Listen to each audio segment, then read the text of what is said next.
Oh my god, she's a weirdo.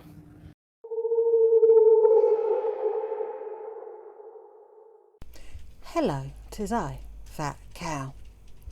Foodie got a bit, let's say, frustrated with some comments that were made yesterday, and I wish to address those, and then I want to talk about divorce. Firstly, it is perfectly legal to cross the Syrian border into Lebanon, withdraw cash and return to Syria as long as you have the right visas to do so. You can bring into 5,000 US dollars in cash at one time, and there's no issue whatsoever. 2, having a Syrian stamp in your passport will result in you being denied entry into Israel and some other Arab nations. But that's it. It may make you more noticeable at entry to some Western countries, sure, but it's not going to get you into more trouble than possibly a few questions. Additionally, while there is tuberculosis in Syria, you're more likely to catch COVID. So there's that. Foodie getting a mobility scooter and Foodie already having ordered, according to her, a bariatric office chair to roll around the kitchen, basically. Now, if we're to be believed that these both things are true, Foodie's claiming it will give her more independence while she is improving her fitness level, let's call it. However, one can argue that you cannot increase your fitness level if you're not walking around your own bloody kitchen, for example, or if you're not walking around the store. And while we don't expect you to walk to the store, we do expect you to walk a bit around places. The less you walk, the less you are able to walk. It's a fact. And if you rely on wheeled devices to get you around your home, you are less likely to use your legs to do the same. And, as I've just said, the less you use your legs, the less you will be able to lose your legs. And if, as Foodie claims, she can only walk 2 or 3 minutes, that is seriously going to decline if she relies on wheeled things to propel herself. In fact, medical fields have proven that regardless of weight, so you could have a perfectly normal BMI, immobility decreases your life expectancy by 14 years, roughly. Add morbid obesity, which is a BMI of 40, add another 6 or so years to that 14 years. So that's a 20-year decrease in life expectancy. Foodie does not have a BMI of 40. If Foodie's to believe, she currently has a BMI around 60, or a little bit more than 60. But if we're going by what we can actually see, it's probably closer to 80. Now, Dr. Now on My 600 Pound Life has stated many times to his patients, once they become bedbound, that their life expectancy has been reduced to a matter of months. So Foodie, who is planning to get around everything wheeled, is going to be a victim of use it or lose it. The more she relies on these wheeled things, the less she'll be able to do. And immobility isn't not being able to get out of bed or off sofa or off chair at all. Immobility is being able to take a few steps before having to rest.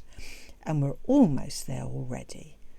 And because she's going to be relying on these things, it's going to get worse.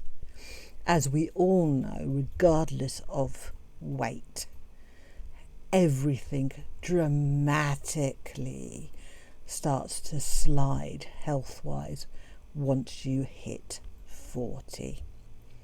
And trust me, it takes an even bigger nosedive once you reach 50. Currently, Foodie would be lucky to see 45, if that. Now, Foodie says all that Salah has to do is go to court and bing, divorced. Not that it matters anyway. Her words, not mine. Now, about a year ago, give or take, I proved that Foodie could not be legally married in Kuwait. There is no way on earth to circumnavigate marrying Salah as a Muslim, which she claimed to be. She then said they got married with a loophole, and there is a loophole to be civilly married in Kuwait, and the loophole is this: if Salah, as a Muslim man, married Foodie as either a Christian or a Jew, that's the only way they could get civilly married in Kuwait. If that is the case, they are civil married only. Now, this is where it gets tricky. In Syria, civil marriage is not recognised at all. You cannot register your civil marriage in any way, shape or form in Syria. And in order to get a divorce in Syria, Salah would have to go to a religious court under Sharia law. He will go to court and present his application for divorce, and along with that application he will have to provide the marriage certificate and his family booklet. Now, what is a family booklet, you ask me? Now, this only applies to Syria.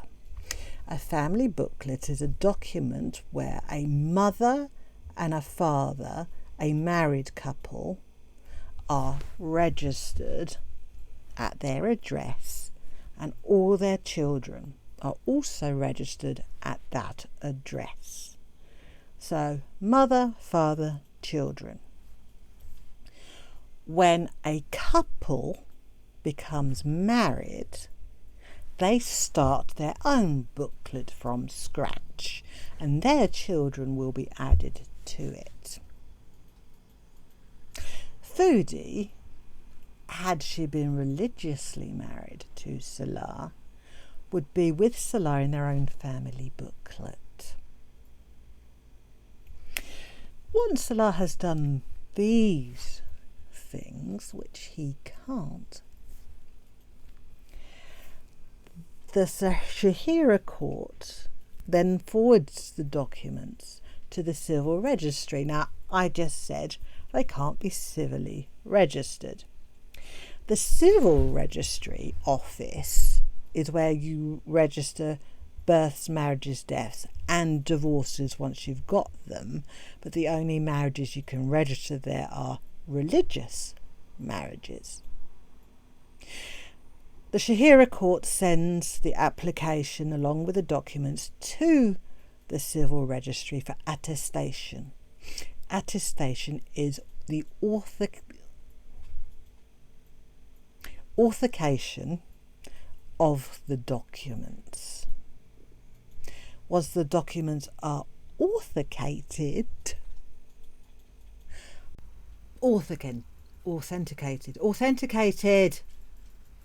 my brain sometimes. The divorce can be civilly registered. But again, a civil marriage can't be registered, so you can't have a civil marriage divorce registered. Only a religious marriage can get divorce in Syria and therefore be registered. So Salah cannot divorce Foodie in Syria because their marriage, should this be the loophole, is not recognised in Syria.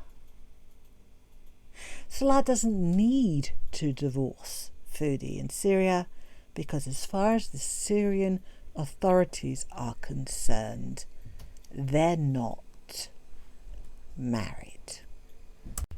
Now this morning, myself and my kids went out and I touched grass. I didn't film myself touching grass because that would be, well, a bit daft in my opinion, but I did film a bonded pair of swans that we go and feed about once a week. Sorry for the shaky cam. I'm by no means a professional, so enjoy these two, and a picture of a tree, which I thought was quite nice, and a duck having a bath. And in case you were wondering what we fed the swans, we buy them bags of frozen peas.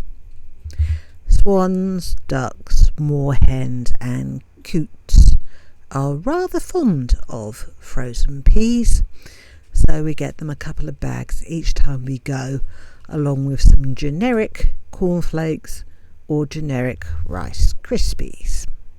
As you all know, you should not feed swans, ducks and other birds, water birds, bread, as it is nutritionally deficit and can cause health problems for the birds and their environment.